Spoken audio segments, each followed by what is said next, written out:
Baik, sekarang kita akan masuk ke materi mortalitas, kematian, atau angka kematian, gitu ya.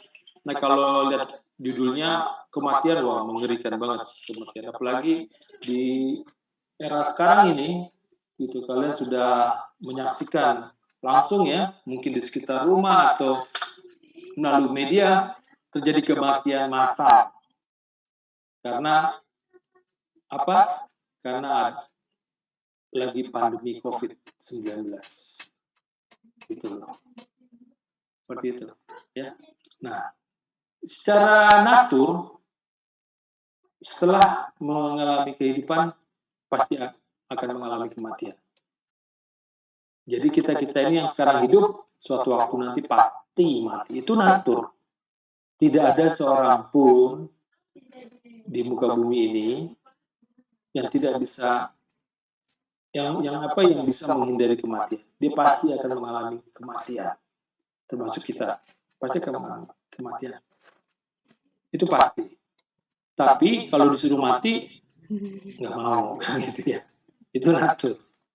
Kita pasti mati ya, kenapa nggak dari sekarang aja mati, kan gitu. Oh, enggak. Mati dulu, kan gitu. Seperti itu. Ya. Gitu. Nah, yang disebut kematian adalah hilangnya tanda-tanda kehidupan secara permanen.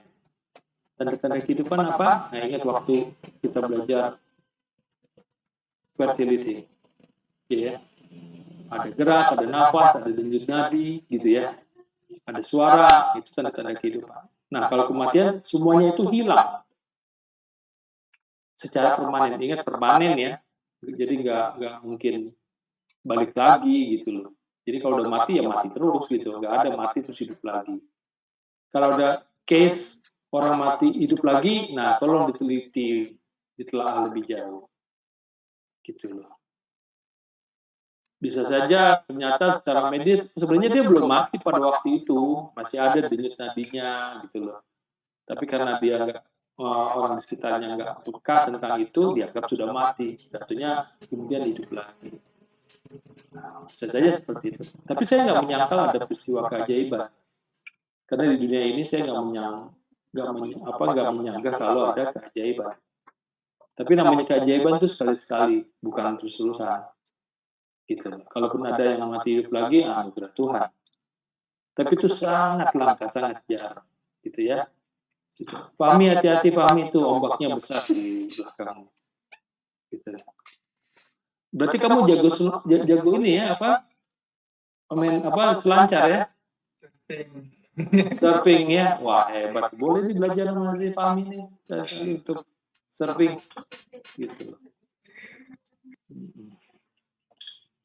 Itu ya. Nah, sekarang kita akan masuk ke data. Izinkan saya untuk share screen.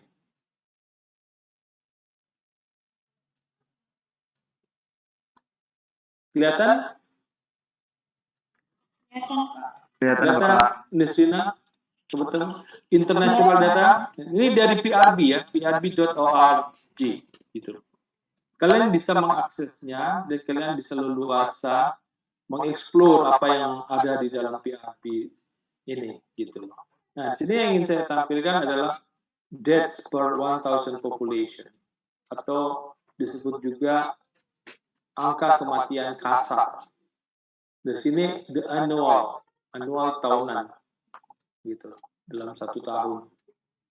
Nah, informasi atau data mengenai kematian yang tadinya berupa angka-angka itu kemudian ditransformasi menjadi map dengan menggunakan software GIS, Geographical Information System, sehingga menghasilkan di dalam konteks internasional itu bagaimana tingkat kematian di negara-negara secara internasional.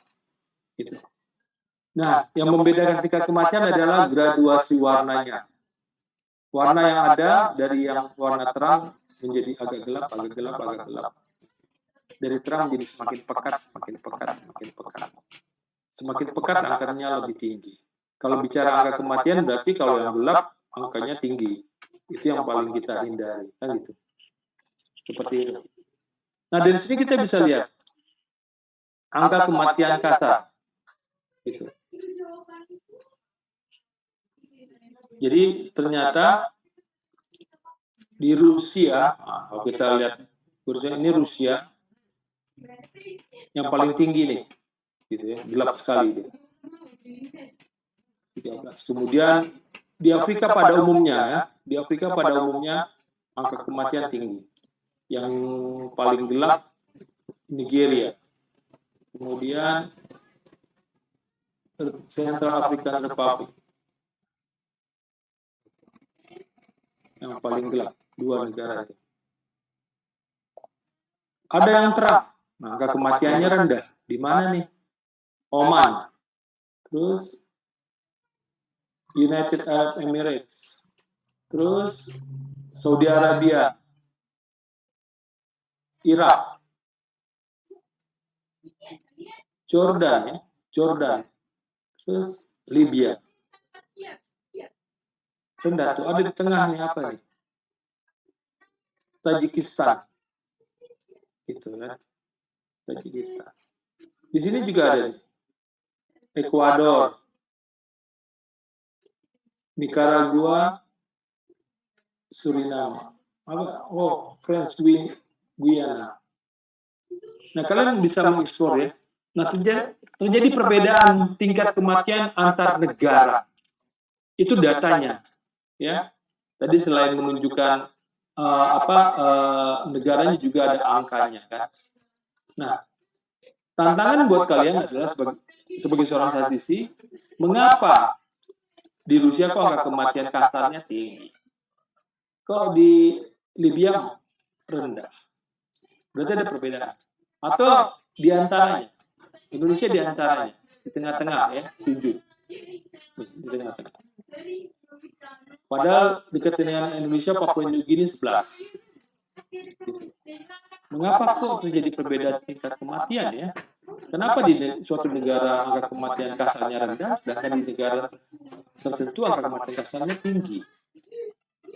Nah, kalian harus bisa menganalisis itu, memberikan penjelasan mengenai perbedaan angka atau indikator ini.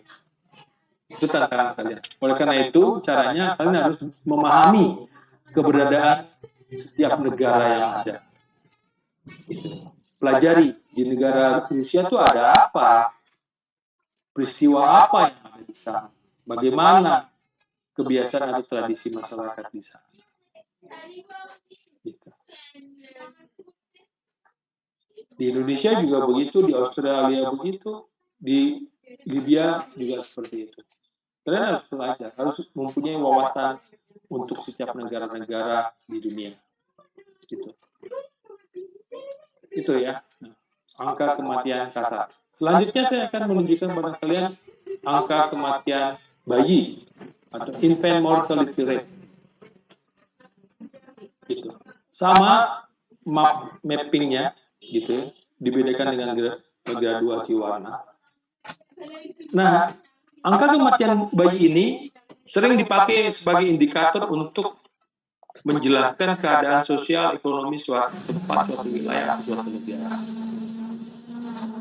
Nah, tolong diperhatikan dengan seksama dan jawab pertanyaan saya. Di negara mana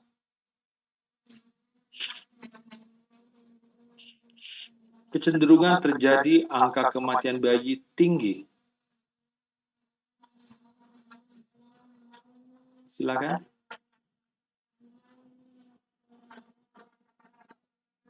Halo, halo. Gak ada suara nih. Suara saya gak dengar. Rata-rata di negara yang ada di benua Afrika. Oke. Yang lain jangan ragu, jangan malu. Silakan. Yang berikutnya, dari map yang kita sedang amati, di negara mana angka kematian bayi cenderung rendah? Di negara-negara Eropa, Bapak. Negara-negara Eropa. Gitu. Nah, kalau saya bicarakan secara global, saya bisa mengatakan seperti ini.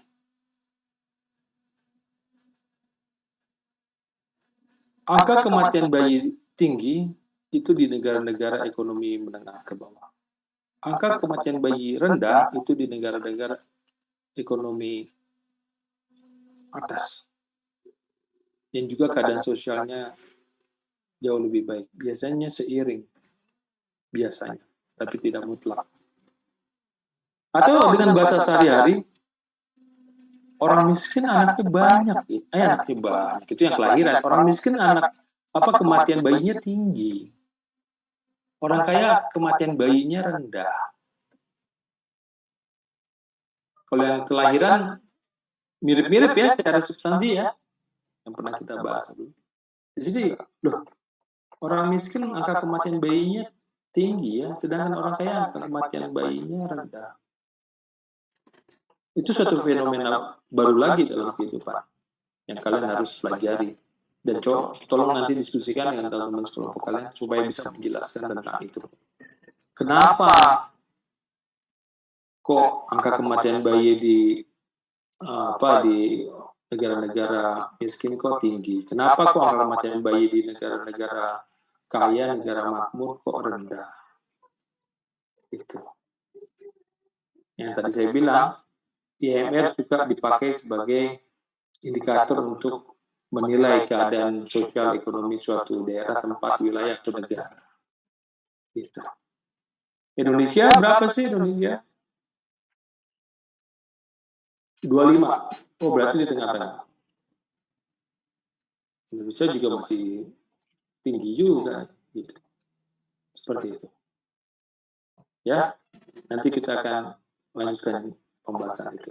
Berikutnya, nah di sini kalian bisa mengklik indikator, bisa memilih indikator apa yang kalian ingin lihat. Banyak di sini tersedia, silakan explore.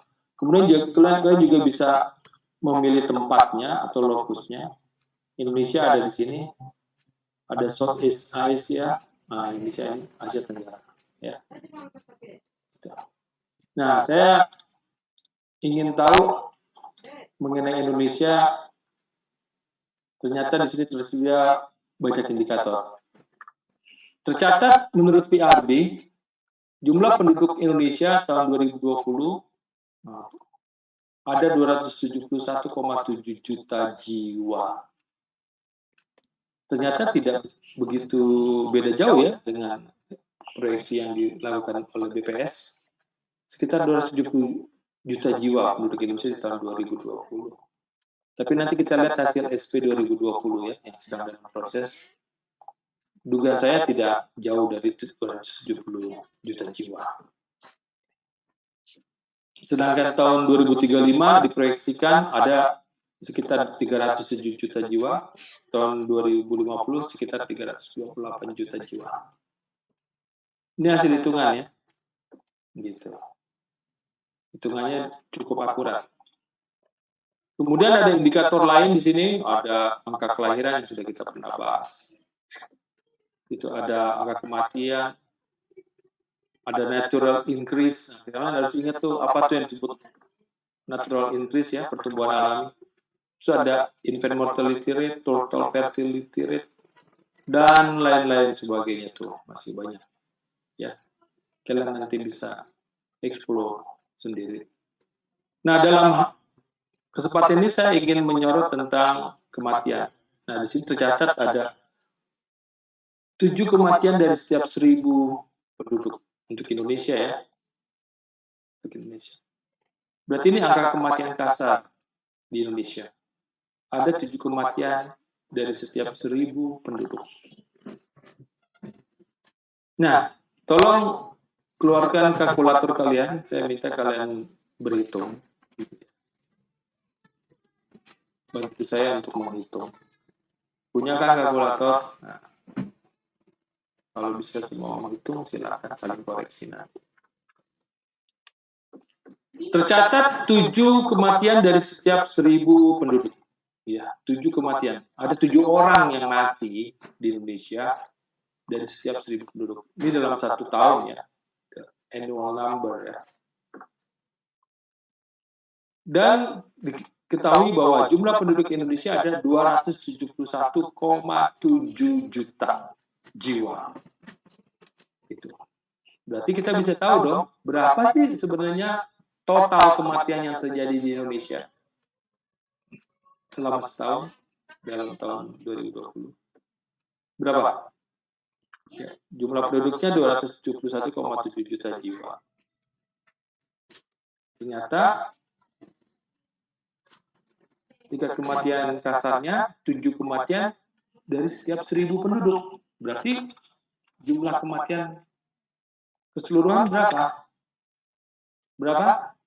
Sudah ada yang dapat? 1.901.900 penduduk, Pak. Mendekati 2 juta jiwa yang mati, 2 juta orang yang mati dalam setahun. Ya, gitu. Oh, di Indonesia kondisinya hampir 2 juta orang mati dalam setahun. Nah, kita orang statistik ya, kita pengen yang lebih detail lagi. 1 tahun itu 12 bulan. Jadi rata-rata per bulan berapa yang mati di Indonesia? 158.000. Sekitar 158.000 yang mati di Indonesia per bulan. Kalau per bulan, setiap bulan. Jadi dari 1 bulan ke bulan yang berikutnya selalu terjadi kematian 158 orang. Ke bulan berikutnya begitu terus panjang setahun. Kita mau yang lebih detail lagi, 1 bulan rata-rata 30 hari. Kalau gitu setiap harinya berapa orang yang mati di Indonesia? 5.200 orang yang mati setiap hari. Ingat loh, setiap hari, dari hari ke hari ada 5.200 orang yang mati. Gitu ya. 1 hari 24 jam. Kira-kira berapa orang yang mati setiap jam? 220. Ya, perhatikan dengan seksama. Ada 220 orang mati setiap jam. Dari jam ke jam itu ada 220 orang mati di Indonesia. Kita bisa yang lebih detail per menit. Berapa setiap menitnya yang mati? Berapa? Sekitar 3, Pak. Sekitar 3 sampai 4 orang. 3,6. Taruhlah 4 orang 3,6. Kita hitung. 4 orang mati setiap menit. Ingat loh, setiap menit. Menit sekarang 4 orang mati. Menit berikutnya 4 orang mati. Menit berikutnya 4 orang mati. Gitu. Itu hasil hitungan ya, data ya, fakta, bukan mengada-ada. Itu realita. Oke, saya cukupkan share screen-nya ya. Oke.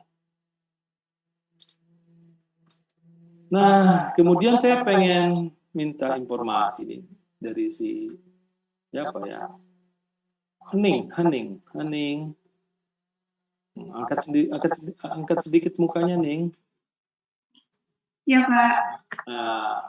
Hening, di tempat tinggal kamu sekitarnya ada masjid nggak? Ada, Pak. Oh, ada. Kamu bisa dapat info tentang kematian nggak? Dari Bisa. yang misalnya ada orang sekitar yang meninggal, kamu bisa dapat infonya nggak? Biasanya dari Bisa. dapat info, oh ada yang meninggal gitu. Dari pengumuman masjid. Oh, pengumuman masjid ya. Oke. Aneh, belakangan ini sudah berapa kali kamu mendengar kabar ada yang meninggal? Kalau dari semingguan ini nggak ada sih, Pak. Oh, nggak ada. Menurut kamu itu hal yang wajar atau tidak wajar? Wajar, Pak. Wajar. Kenapa kamu bilang wajar?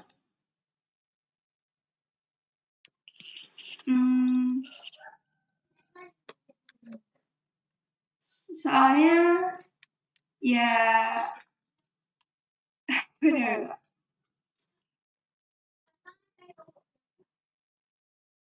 Ayo, ekspresi nih. Bicara saja, nggak usah ragu, malu.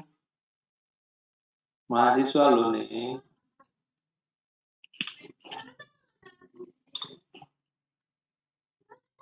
Lu kok hilang suaranya? Bingung, Pak. Bingung, susah mengungkapkan. Harus dilatih ya, Ning ya. Harus dilatih. Kalau kamu harus bisa berekspresi, harus bisa menyatakan yang ada di pikiranmu, ya. Coba bantu Anissa. Anissa dalam seminggu, 2 minggu, atau 3 minggu belakang ini, berapa orang yang kamu tahu mengalami kematian? Kalau Di sekitar rumahmu? sekitar rumah saya selama 1 minggu 2 minggu ini tidak ada yang meninggal. Oh, tidak ada. Gitu loh. Kamu anggap wajar nggak? Atau ya wajar? Iya. Bukan nggak wajar. Harusnya ada dong Pak yang meninggal gitu. Kalau nggak ada yang meninggal ini kamu senang atau lu kok nggak ada info ya gitu? Atau kamu nunggu-nunggu gitu, tungguin? Enggak, Kak. Enggak. Oke. Ilham. Iya, Pak. Kalau di tempat kamu udah dengar kabar berita kematian nggak? Tidak, Pak. Untuk 1-2 minggu ini belum ada. Oh, nggak ada. Senang atau jengkel? Kok nggak ada yang mati? Biasa aja, Pak. Kan Oh, biasa aja. Iya, Pak. Wah, kamu nggak berperasaan ini. Susah nanti Anissa merespon kamu kalau kamu biasa-biasa aja. Harusnya ada. Suka apa nggak suka gitu loh. Suka, Pak, kalau tidak ada yang meninggal. Oh, suka. Kalau sama Anissa suka nggak? Nah, Anissa nunggu tuh jawaban malu. untuk sekarang mungkin biasa aja, Pak. Oh iya, ada lagu kok mulanya biasa saja. Nggak ada yang tiba-tiba. Ya Nis Rina ya. Iya, Pak, betul. Nis di rumah kamu deh, sekitar rumah kamu. Kamu dengar berita kematian nggak selama belakangan ini gitu? Untuk seminggu 2 minggu ini juga nggak ada. Oh nggak ada ya? Kamu anggap normal, wajar? Wajar. Wajar. Ya. Gitu. Wah, sukacita semua nih, gitu loh. Zahra, nah, Zahra nih yang gimana Zahra? Suaranya nggak kedengeran, nak? Iya nggak kedengeran. Zahra, nggak kedengeran. Ya, baru kedengeran. Gimana belakangan ini? Kamu dengar berita kematian nggak? Di sekitar rumah ya? Nggak ada, Pak, untuk seminggu 2 minggu ini. Oh, nggak ada ya? Pada nggak ada semua. Yang ada deh, siapa yang ada gitu. Yang di sekitar rumahnya ada siapa? Halimah. Iya. Oh, berapa orang Halimah dalam seminggu, 2 minggu, atau 3 minggu terakhir? 3 orang, Pak. Oh, 3 orang meninggal. Kamu anggap wajar atau Tidak wajar. nggak wajar 3 orang meninggal? Ya, kebanyakan, Pak. Oh, kebanyakan. Wow, 3 orang meninggal dia dianggap kebanyakan oleh Halimah. Itu pendapat Halimah. Oke, makasih. Gimana sih Fajar Surya? Pendapat kamu? Berdasarkan fakta aja lah, di rumah kamu, di sekitar rumah kamu ada yang meninggal.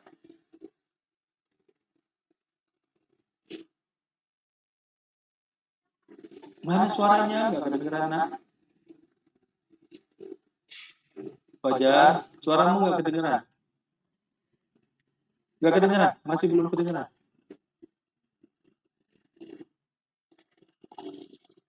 Nggak kedengeran? Padahal udah unmute ini.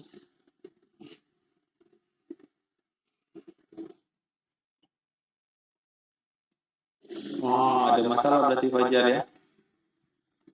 Nanti diperbaiki aja ya. Faiz deh Faiz, gimana Faiz pendapatmu?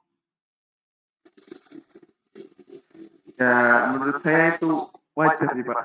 Enggak, sekarang di tempat kediamanmu. Di sekitar tempat tinggal saya, minggu 2 minggu ini belum ada. Belum ada. Oh. Belum ada. Kalau sebulan terakhir gimana?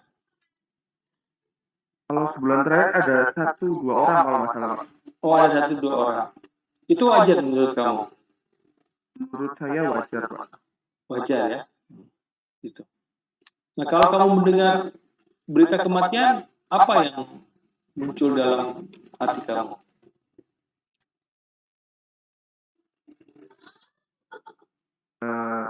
Muncul perasaan bela sungkawa Pak. Sedih atau senang? Sedih ada. Nggak mungkin senang juga Pak untuk. Kirain sedih ada, senang juga ada gitu. Oh sedih ada, sedih gitu ya, nggak mungkin senang ya. Gitu. Oke.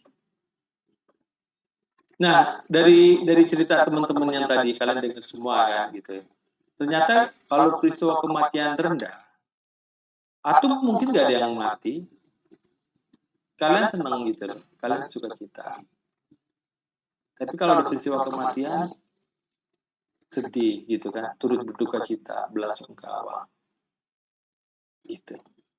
Nah, kalau fakta yang tadi, setiap menit ada 4 orang mati.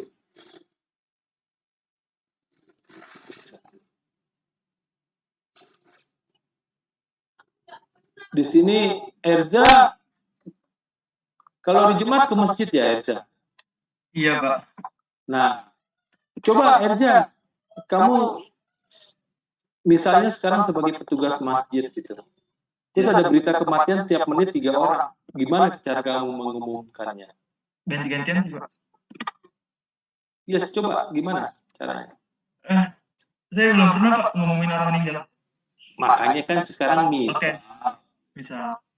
Ini saya praktekin di sini. Iya, seperti apa? Setiap menit 3 orang mati. 3 orang Pak saya ucapin. 3 orang saya ucapin sekarang juga.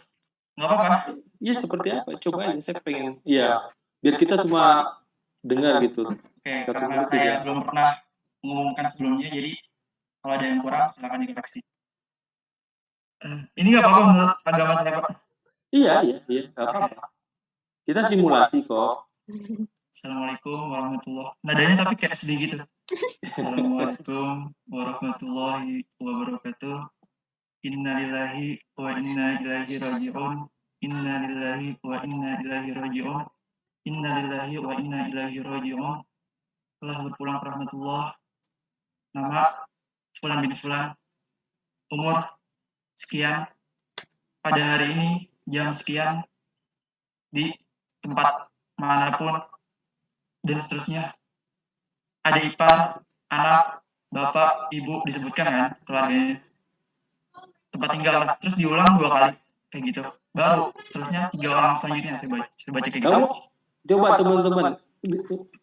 Dia si RJ udah ngomong berapa menit tuh ngomongnya. Padahal setiap 1 menit 3 orang mati loh. Oh iya, 3 menit. Loh, Saya bilang, saya kira tuh 3 orang meninggal doang Pak sehari. 1 menit. Kayaknya nggak kuat sih Pak.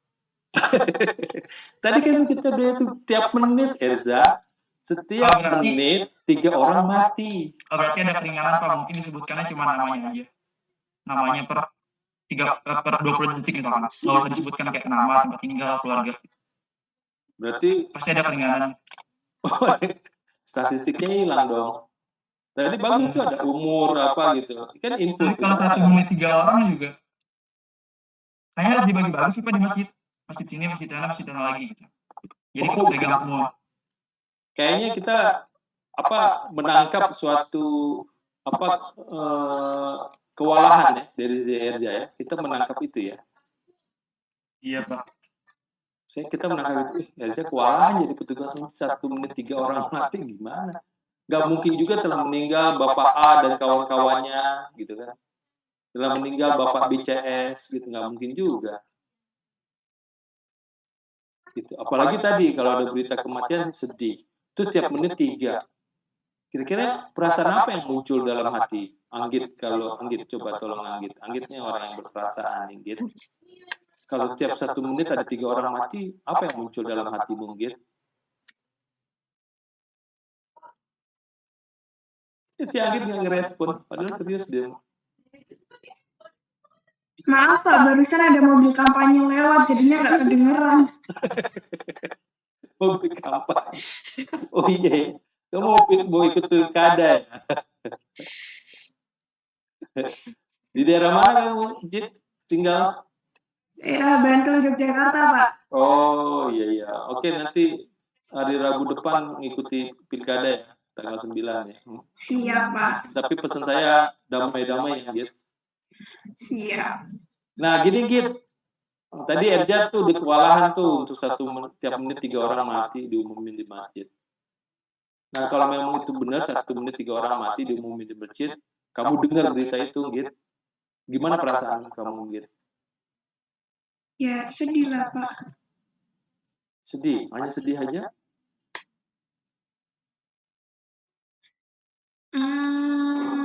Apa ya? Sama khawatir juga, kayak kenapa kok tiba-tiba banyak banget yang meninggal gitu kan? Terus Apa penyebabnya gitu? terus apa lagi? Apa ya? Aduh. Itu aja sih Pak, kayaknya sedih sama khawatir. Sama khawatir. Kamu nggak khawatir? Jangan-jangan nanti saya juga ikut mati gitu. Ya khawatir lah Pak, tapi ya kalau udah takdir,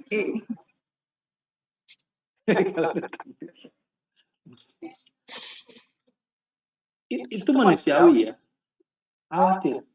Sama kayak pandemi COVID-19 ini, yang semakin kayaknya makin luar biasa nih. Angkanya tinggi terus yang positif. Gitu loh. 5.000 sekian, 6.000 sekian gitu. Terus terang, saya juga lama-lama khawatir. Jangan-jangan saya nanti kena nih. Saya nggak mau kena COVID, beneran. Terus terang, saya nggak mau. Tapi kalau terus merajalela penyebarannya, takut juga kan? Gitu. Nah, saya sengaja nih mengarahkan seperti ini kepada kalian. Supaya kalian tahu kenapa kok kita harus mengukur atau menghitung angka kematian gitu loh. Kalau peristiwanya tadi frekuensinya rendah sekali gitu, sampai 1 minggu 2 minggu nggak ada yang mengalami kematian, itu no problem gitu loh. Saat 3 minggu baru ada yang meninggal, terus baru kemudian yang meninggal, terus nggak ada lagi yang meninggal. Nah, seperti itu oke, no problem. Frekuensinya rendah banget. Tapi kalau frekuensinya tinggi, sampai tiap 1 menit ada 3 orang yang mati, bahkan sampai ada kematian massal, di situ yang kita baru mulai merasa kan, khawatir kan. Waduh, ini nggak bisa dibiarkan. Kayak pandemi COVID-19 kan nggak bisa dibiarkan itu. Itu kalau dibiarkan, itu mati semua kita. Padahal kita secara natur pasti mati kan ya.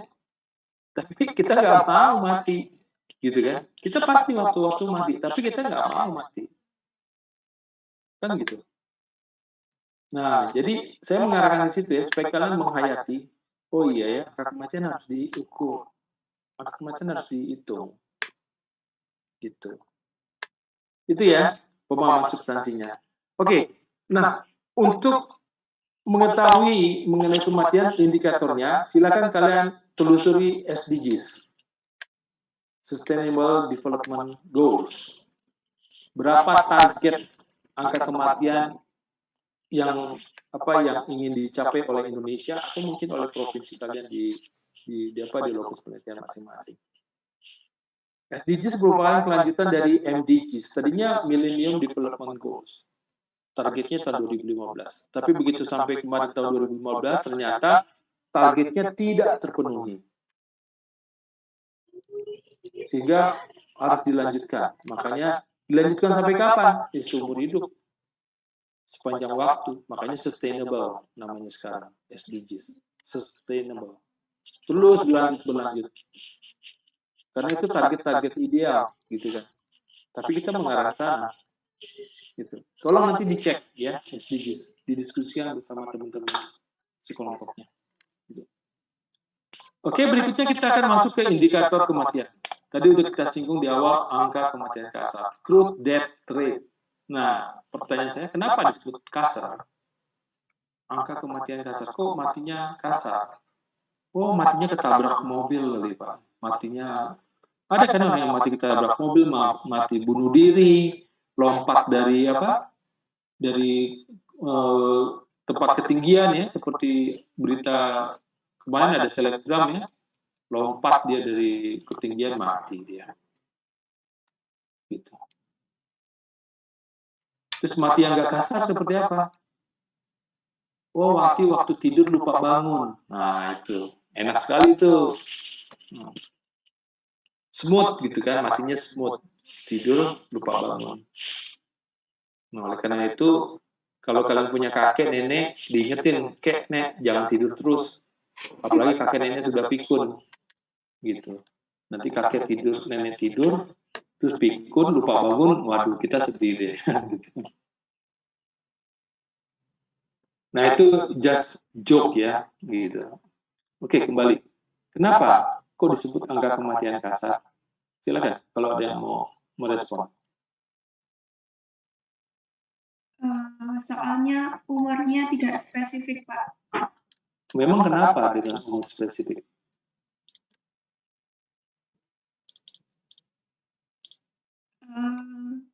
Kalau umurnya spesifik bisa tahu itu anak-anak atau orang tua atau gitu. Untuk apa kita hanya tahu itu anak-anak, itu orang tua? Ya buat tahu aja, Pak. Yang itu. Buat tahu aja.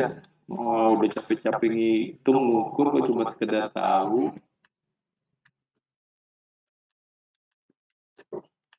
Ayo, ada lagi yang mau menambahkan? Makasih kan, Neng, pendapatnya.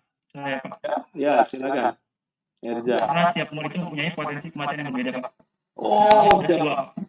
setiap umur mempunyai potensi kematian yang berbeda. Seperti apa kalau kita lihat angka Kalau kematian umur muda berbeda? sama tua. Kalau tua itu lebih berpotensi untuk meninggal. Kenapa? Karena kesehatan juga udah menurun, daya tahan tubuhnya. Oh, daya tahan tubuhnya. Terus Iya. polanya seperti apa sih kalau kamu tadi sebut kematian menurut umur berbeda? Polanya seperti apa? Kalau menurut saya ada dua, yang muda sama yang udah lansia.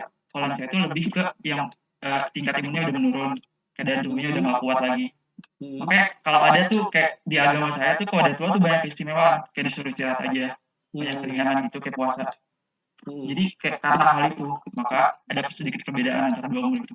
Oke, itu yang untuk lansia. Terus yang lainnya? Itu aja sih, Pak. Oh, itu saja. Iya. Nah, ada yang mau menambahkan? Makasih Erja. Dia sudah berpendapat untuk yang usia lanjut itu angka kecenderungan matinya tinggi atau tingkat kematiannya tinggi untuk mereka yang usia lanjut atau lanjut usia. Ada yang mau menambahkan lagi? Silakan.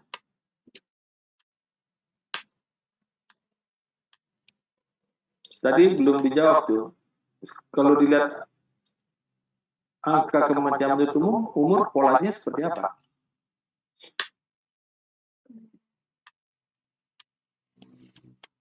Halo. Saya ingin coba menjawab. Ya, silakan, Zahra. Kalau menurut saya, kematian kasar kan berdasarkan itu perbedaan kemungkinan kematiannya. Tapi kan tadi menurut Erza ada dua, lansia sama muda gitu. Kalau menurut saya mungkin ada tiga, Pak. Soalnya pertimbangan untuk yang bayi sampai balita. Itu menurut saya juga rendah seperti lansia karena dia juga sedang fase untuk berkembang gitu. Nah, kalau misalnya yang bayi ini tidak di support dengan fasilitas kesehatan yang baik, kan dia juga berpotensi besar untuk meninggal Pak, dan mungkin kesehatan untuk masa depannya juga rendah gitu. Oke, itu pendapat Zahra ya.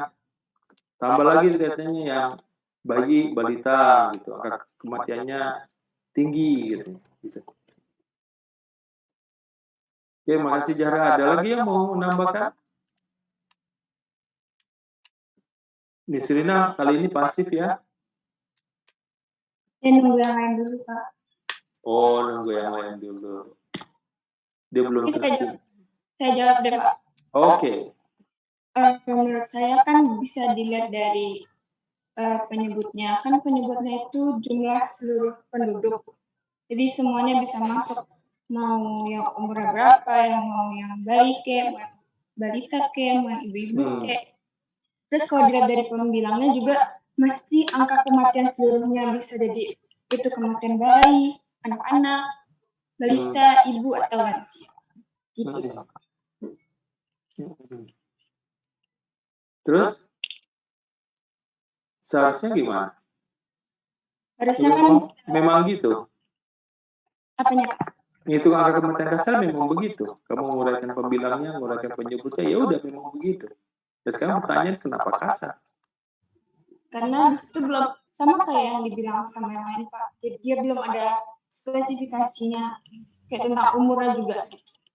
Nah, memangnya kalau menurut umur seperti apa? Ya seperti yang dibilang sebelumnya juga kalau misalkan kan untuk orang tua itu resiko kematiannya itu lebih tinggi pada yang muda kan. Kalau itu yang tua, kan umur dari 0 sampai lansia. Kamu baru bicara yang tua. Itu yang tua Pak. Kalau untuk yang bayi juga kan, kalau misalkan dia lahir, contohnya ada kayak kelainan genetik gitu. Bisa juga. Oke, yang bayi. Terus umur yang lain? Nah, kalau untuk yang umur kayak balita, Pak, di bawah 5 tahun itu bisa jadi gizinya kurang kan gizinya. Oke. Nah, terus yang lain lagi? Yang apa aja Pak? Nah, kan umur. Wih, banyak lah. Umur kan dari 0 sampai lansia. Panjang itu. Ini bisa dijawab sama. Oh, sini. Gitu. Oh, dijawab sama yang lain tuh teman-teman katanya tolong bantu Nisrina. Ayo polanya deh coba. Pola kematian menurut umur seperti apa? Ayo pola.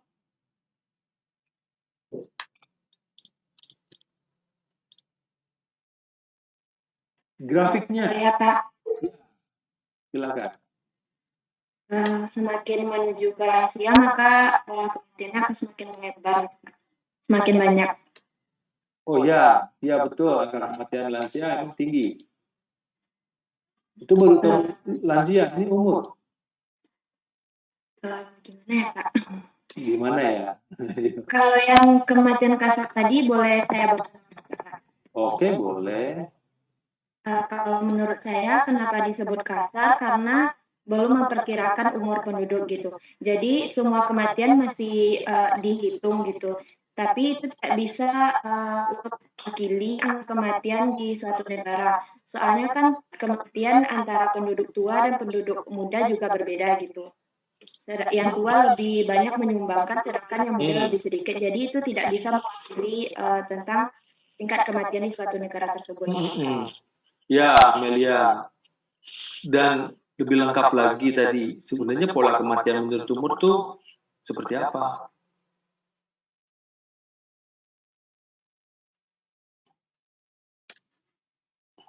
Sama, kamu mengarahkan ke sana. Harusnya, karena berbeda Pak menurut umur. Oke, seperti apa sebenarnya polanya? Kalau kita lihat kematian menurut umur. Sudah? Oh, oke, silakan. Kalau yang untuk usia bayi, balita, sama yang tua itu tingkat kematiannya tinggi. Terus kalau untuk yang umur usia produktif itu seharusnya rendah. Ya, jadi polanya seperti apa? Nah, itu si Nisrina tuh tadi itu. Apa tuh? Parabola yang gini. Iya, apa tuh? Itu huruf apa? Gitu. Ah, U. Mirip huruf U. Akhirnya dapat juga ya. Jadi kalau kita lihat angka kematian menurut umur, polanya itu mirip huruf U. Pola huruf U itu menunjukkan bahwa angka kematian usia dini dan angka kematian usia lanjut itu tinggi. Nah, yang usia lanjut sudah dibahas tadi itu sama si Erza. Kenapa kok usia lanjut angka kematiannya tinggi? Karena ini cara natur ya, semakin bertambah usia di usia lanjut, stamina makin menurun. Itu natur, ya. Kecuali di Jakarta. Pengecualiannya apa di Jakarta? Ada peribahasa di Jakarta. Tua-tua keladi, makin tua makin jadi. Nah, itu. Tapi itu dalam konteks lain ya. Itu, jadi secara natur orang makin tua, staminanya makin menurun. Sehingga dia semakin rentan, berisiko. Gitu. Nah sekarang yang usia dini, kenapa usia dini itu angka kematiannya tinggi? Nah kita mulai saja dari bayi. Kenapa yang bayi berisiko tinggi? Sama seperti kita dulu, nah, ya berarti kan kalau seorang bayi keluar dari rahim ibunya, maka dia masih pure, masih murni. Benar kan? Seorang bayi keluar dari rahim ibunya itu masih murni, pure. Yang bisa dilakukan hanya tangis. Itu aja. Murni itu, pure banget. Kalau Nisrina, sekarang udah nggak murni lagi Nisrina, udah banyak asupannya, berbagai-bagai asupan, pengalaman hidup sudah dia lalui. Sehingga sekarang Nisrina kita goda-goda, kita ganggu-ganggu, dia tetap senyum. Gitu. Si Anissa tadi kita ganggu-ganggu dengan siapa tadi itu?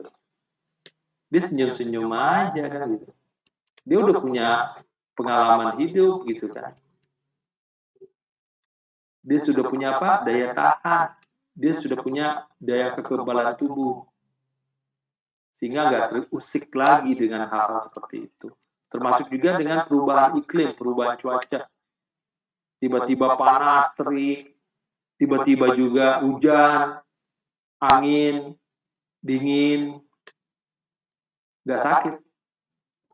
Karena sudah punya kekebalan tubuh, sudah punya daya tahan. Kalau bayi, masih pure, masih murni. Gitu loh. Kalau kondisi sosial ekonomi orang tuanya tidak bagus, dia akan rentan. Contoh sederhana apa? Kalian itu termasuk ekonominya bagus, secara sosial juga bagus. Kenapa? Karena sambil belajar ini kan saya ngeliat performa kalian ya di tempat tinggal kalian masing-masing. Nggak ada tuh yang repot sampai begini gitu loh. Gigit. Kenapa? Diganggu nyamuk. Cuman tadi saya diganggu kecoa kan gitu kan. Berarti ekonomi saya di bawah ekonomi kalian kan gitu. Sampai ada kecoa mengganggu. Kalau kalian nggak sempet kecoa mengganggu karena begitu bersih dan sehatnya gitu. Tempat tinggal kalian kan atau ruangan kalian. Nah kalau si bayi lahir dalam kondisi ekonomi sosial seperti kalian sekarang, aman, nyaman dia kan gitu. Tapi kalau kondisi ekonomi sosial orang tua bayi kurang bagus, sedangkan si bayi masih pure, masih murni ya, itu si bayi bisa peka dengan segala perubahan itu. Gitu. Makanya ada program imunisasi, yaitu memberi kekebalan tubuh. Tapi umur berapa kan gitu ya? Nggak serta-merta seorang bayi baru keluar dari rahim ibunya langsung disuntik imun. Nggak mungkin. Dia harus beradaptasi dulu dengan kehidupan. Gitu. Nah sekarang program imunisasi itu udah luar biasa. Kalau dulu cuma cacar, gitu ya. Tapi kalau sekarang udah luar biasa. Sampai imunisasi liver pun sudah ada gitu loh. Seperti itu.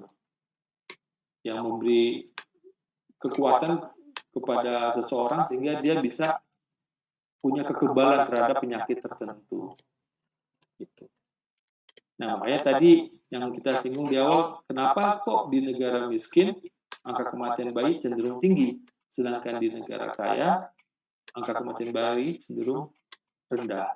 Ya, nanti tolong dibahas lagi, didiskusikan lagi sama teman-teman sekelompoknya. Ya. Gitu. Oke, itu angka kematian kasar. Kemudian angka kematian bayi, yang disebut bayi adalah mereka yang umurnya 0 tahun. Belum genap 1 tahun. Jadi umurnya masih 1 bulan, 2 bulan, mungkin 11 bulan, 28 hari gitu ya. Belum genap 1 tahun. Atau 0 tahun. Itu disebut bayi. Sedangkan angka kematian bayi itu juga bisa dibagi dua. Ada yang neonatal, ada juga yang post neonatal. Ada dua ya. Angka kematian bayi neonatal, neo baru, natal lahir, jadi yang baru saja lahir, yaitu bayi yang baru umurnya belum genap 1 bulan. Nah, kalau bayi yang belum genap umurnya 1 bulan, biasanya kematiannya dikaitkan dengan masa sebelumnya, yaitu masa ketika ibunya mengandung, hamil, terus masa ibunya melahirkan si anak itu sampai masa menyusui. Jadi masih dikaitkan dengan itu disebut dengan endogen. Sedangkan kematian bayi post neonatal itu umur bayi ketika mencapai 1 bulan sampai menjelang 1 tahun. Itu biasanya berkaitan dengan di luar si bayi, keadaan di luar si bayi. Itu yang disebut dengan eksogen. Jadi ingat ya, kematian bayi yaitu mereka yang berumur 0 tahun, kemudian dibagi dua, ada yang neonatal, ada yang post neonatal.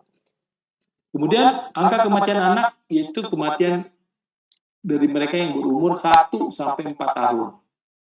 Ya, 1 sampai 4 tahun. 4 tahun itu berarti belum genap 5 tahun. Bisa saja 4 tahun 2 bulan, 4 tahun 8 bulan, 4 tahun 11 bulan, ya, belum genap 5 tahun. Sedangkan angka kematian balita yaitu angka kematian mereka yang berumur 0 sampai 4 tahun. Atau gabungan dari angka kematian bayi dengan angka kematian anak.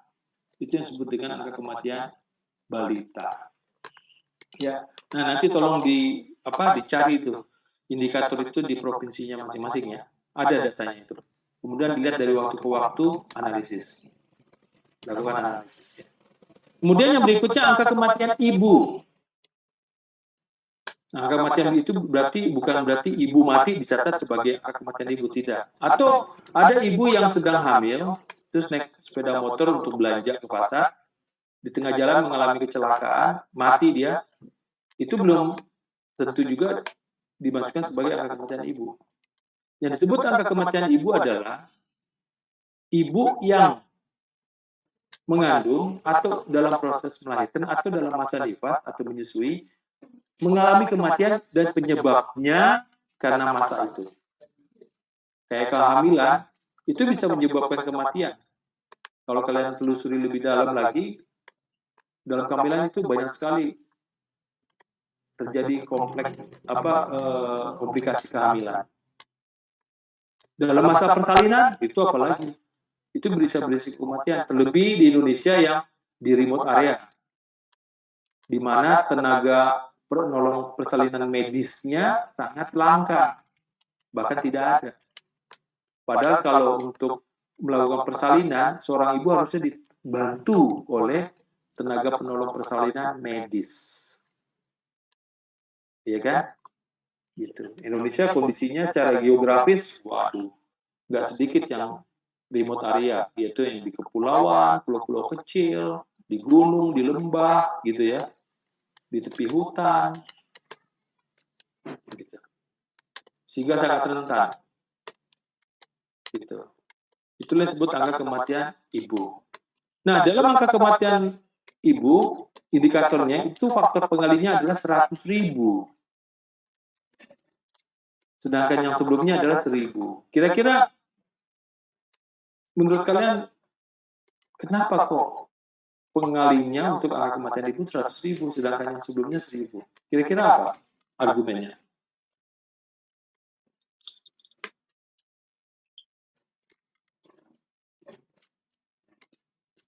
Halo, halo, mana suaramu?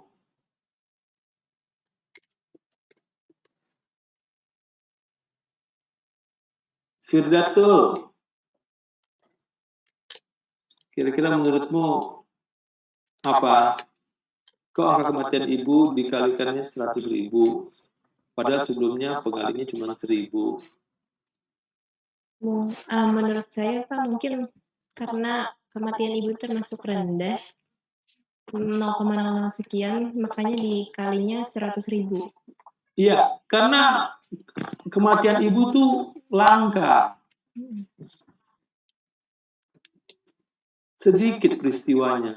Jadi perhatikan formulanya. Tadi si Nisrina nyinggung-nyinggung pembilang penyebut. Kalau suatu indikator pembilangnya kecil, maka yang dihasilkan pun kecil. Iya kan? Nah, kalau dikali 1.000, khawatirnya masih belum mencakup itu. Karena 0,000 gitu. Makanya dikali 100.000 biar mencakup. Jangan sampai nanti waktu kalian mendapatkan data kemudian dipublish, malah membuat orang awam bingung gitu. Misalnya terjadi kematian sebelum dikali 1.000 atau dikali 100.000 ya 1,542 gitu. 1,5 kematian. Terus kalian publish begitu saja. Terjadi kematian 1,5, 1,5 yang mati. Loh, berarti kok ada yang mati 1,5? Bingung orang kan? Iya, yang mati 1,5, 1,5 yang mati. Yang satu mati utuh, yang satu setengah mati gitu kan? Atau mati setengah gitu kan? Wah, ngaco ini kan, ngawur kan? Perhatikan ya. Nah, biasanya tadi dari setiap 1.000 penduduk gitu kan? Jadi yang koma-koma itu kita hindari. Makanya dikali 1.000. Makanya kalau untuk yang kematian ibu karena pembilangnya kecil, pengalinya 100.000. Gitu ya. Nah. Kemudian angka harapan hidup. Gitu. Nah, di apa yang tadi di statistik PRB itu ada tuh angka harapan hidup. Angka harapan hidup secara total itu 71 tahun untuk Indonesia. Artinya angka harapan hidup ketika lahir atau N0 gitu. 71 berarti bayi yang lahir saat sekarang ini dia mempunyai kesempatan untuk hidup 71 tahun ke depan. Nah, itu ya. Jadi bayi yang lahir sekarang mempunyai kesempatan hidup 71 tahun ke depan secara total. Kalau dibedakan menurut laki perempuan, ternyata angka ini deh saya coba mana tadi ini deh.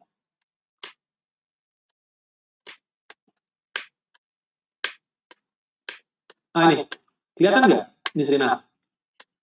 Nah, ini angka kematian, angka harapan hidup ketika lahir 71 cara. Kalau menurut jenis kelamin, untuk laki-laki angka harapan hidupnya 69, sedangkan angka harapan hidup perempuan itu 73. Bedanya berapa? 4 tahun. Gitu. Jadi di sini kita bisa menyatakan bahwa laki-laki cepat mati, perempuan lebih lama hidup. Selisihnya 4 tahun. Gitu. Nah, gitu. Nah, dengan dasar itu, saya ingin mengingatkan Anissa, sama siapa tadi Anissa? Yang cowok tadi siapa sih? Fajar. Surya. Siapa sih? Ilham. Kalau Anissa sama Ilham sekarang seumuran, terus mereka jadian, akhirnya married. Pada umur 69 si Ilham mati.